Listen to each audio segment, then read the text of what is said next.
CE Wagenian Unify Rears Minawil.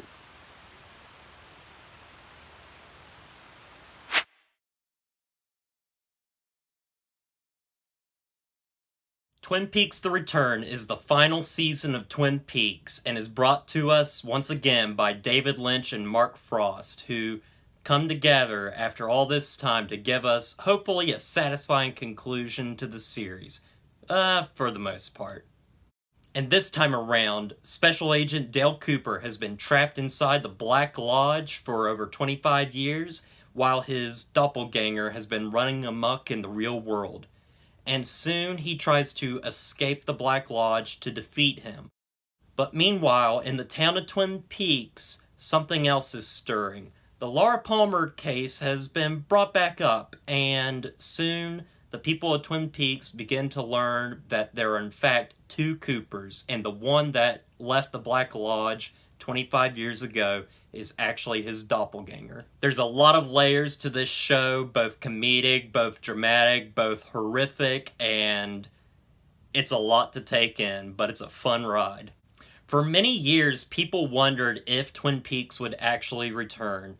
It almost seemed like it would never happen. Season 3 never happened, and the movie wasn't a big success. In fact, I heard that there were 2 movies planned after that first one, but they didn't get made, and so Twin Peaks sat dormant for so many years, and finally, David Lynch and Mark Frost brought us a story that would help as a successor to the series and move us forward, while also keeping in touch with what made the series great in the first place, and adding a mix of the original series with the film.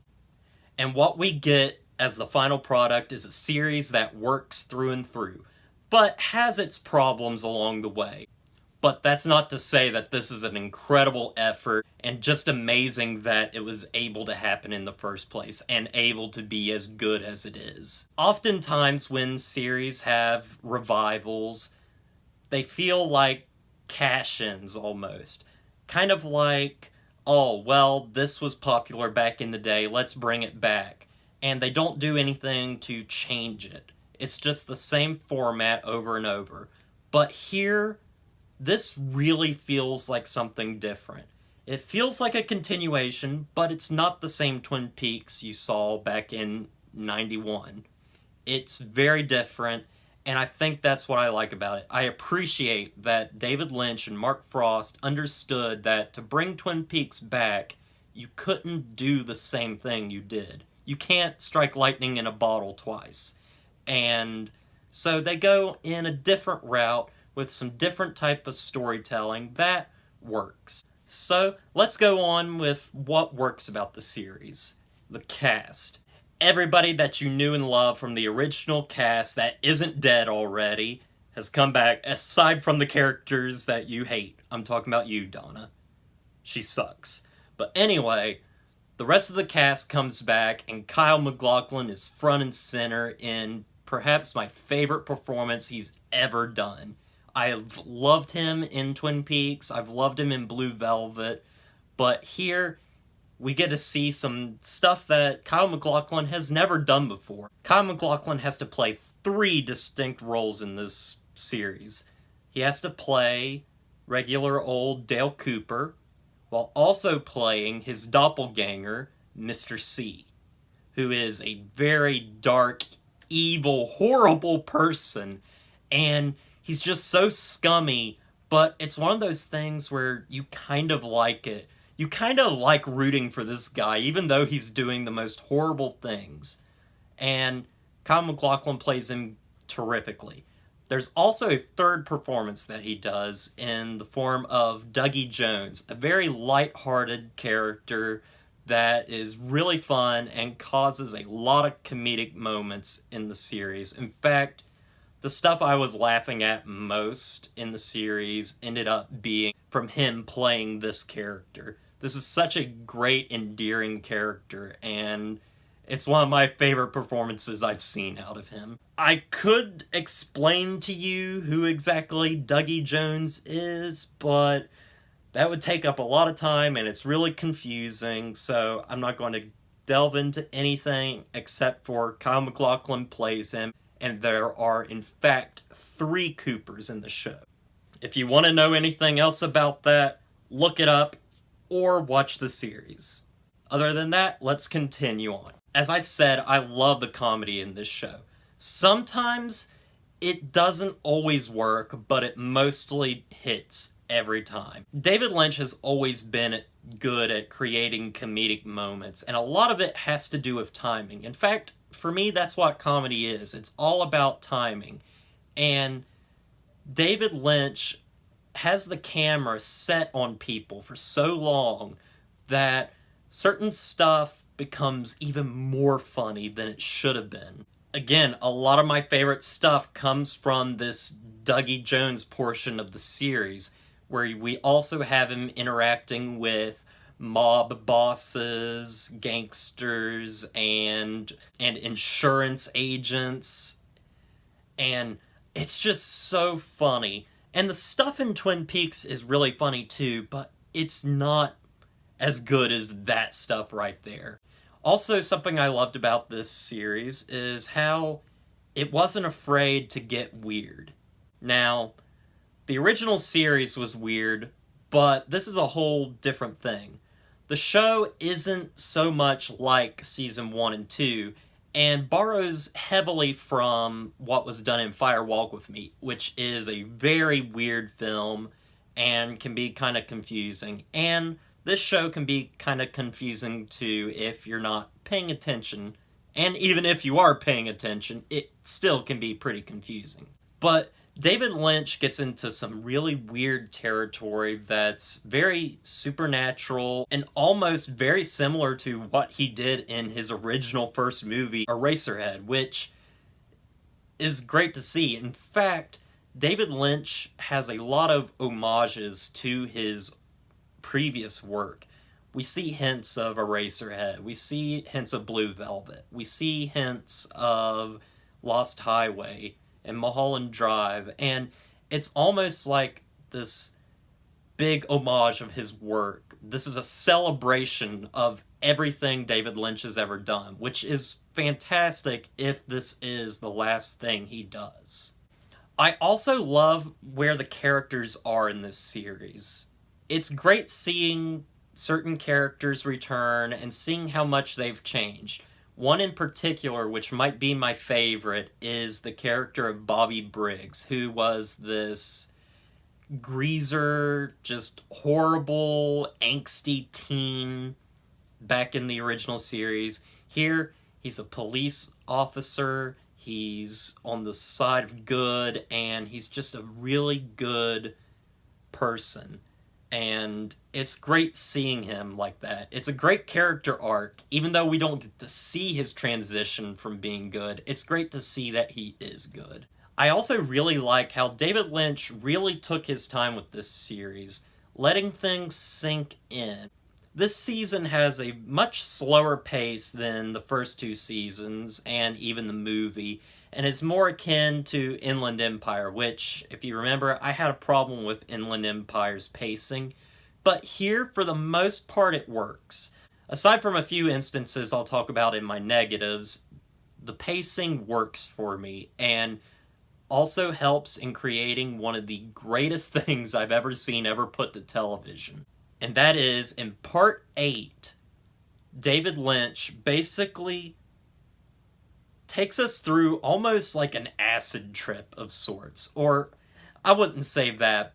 He takes us on a journey that's not exactly plot heavy, and is more about showing us visuals. Part 8, which is halfway through the season, is around 59 minutes of screen time, and it's taken from only about 15 pages of the script. David Lynch stretches this out so long and basically creates something you'll never see in your life. And I can't really explain it here. In fact, I don't want to. I want you to see it for yourself, because what he's able to do is just something I've never seen put on television, and I don't think any other filmmaker would ever think of putting something like this on television. It's very akin almost to the very last episode of Twin Peaks in season 2, where that's something that never would have aired on television if it wasn't for David Lynch. Guys, I really love this show, and those are my positives. Now, in for my negatives. I talked about that earlier, about the pacing. Sometimes it works, sometimes it doesn't. When it works, but sometimes the pacing is just too slow. There's certain scenes in particular with the character of Audrey Horne that are good scenes, but they go on for way too long. It's basically just two people sitting and talking for almost upwards to 6 minutes, and it could be interesting, but it just drags on. There's also an infamous scene in the Roadhouse in Twin Peaks where a guy is seen sweeping, and he goes sweeping on the floor for 3 minutes. Probably not that long, but that's how long it feels. It feels really long, and that's a problem with the pacing. This is also probably the point where I'll say, why is the pacing like this?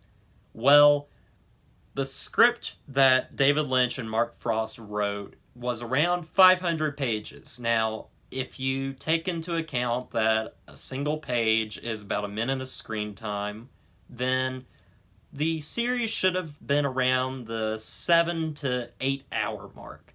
Should have been around 8 hours long, which was originally what it was going to be when Showtime originally announced the show. However, David Lynch got more episodes, and instead of adding to the story, he just stretched the 500 pages. And so that's why the pacing is so slow. He's stretching an 8-hour story into 18 hours of story, which it's surprising that a lot of it works. Because I actually, after seeing the series, I can't see all of these scenes working together in 8 hours. Whereas there are some scenes I feel like you could trim down. And that is a problem, is the pacing of the show. Sometimes. Also, if you're a fan of the original series, the show can disappoint you a little bit, because the show isn't all concerned with what happened after season 2 ended.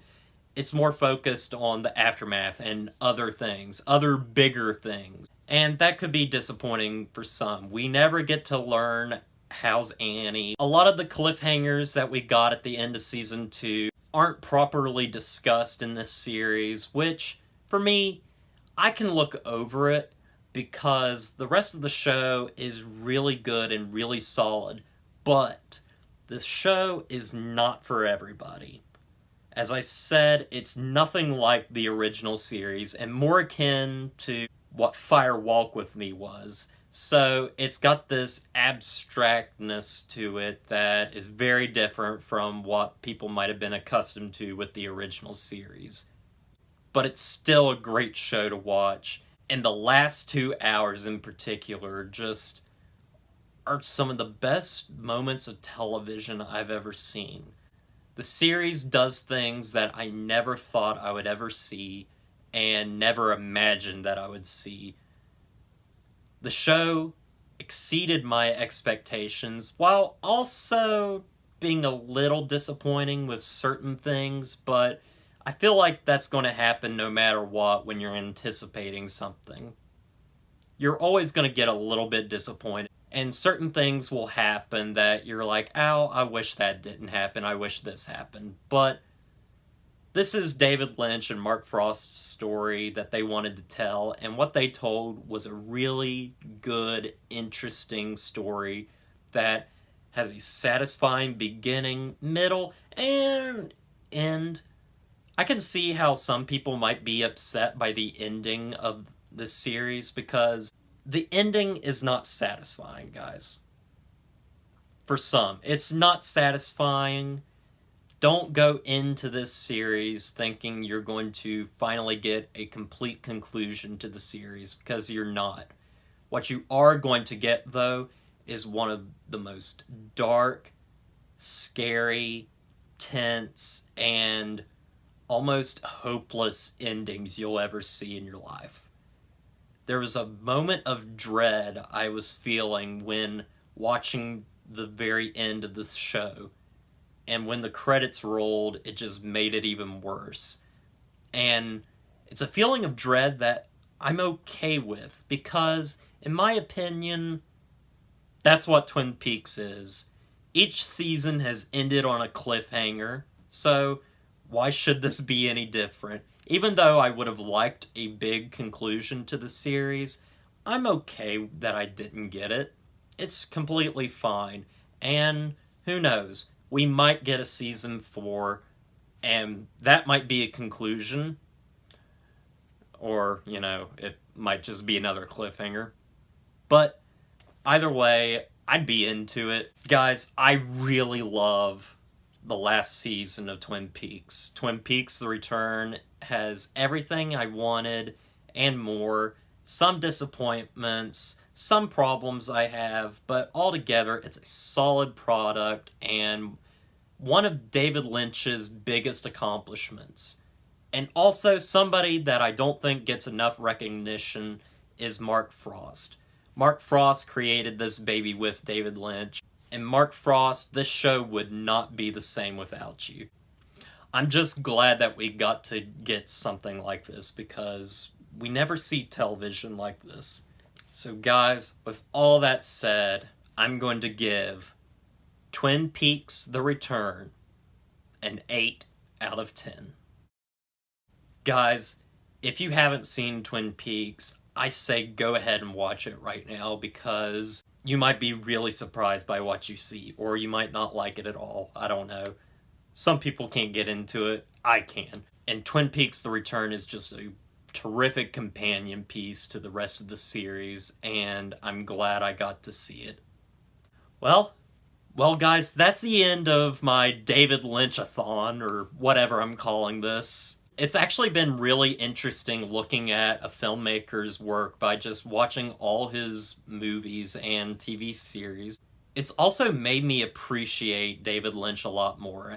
Before doing this, I had only seen 2 David Lynch films, and now I've seen all of them, and he's one of my favorite filmmakers now. This guy does great work. Even though I don't like all the stuff he does, he has plenty of stuff that I love.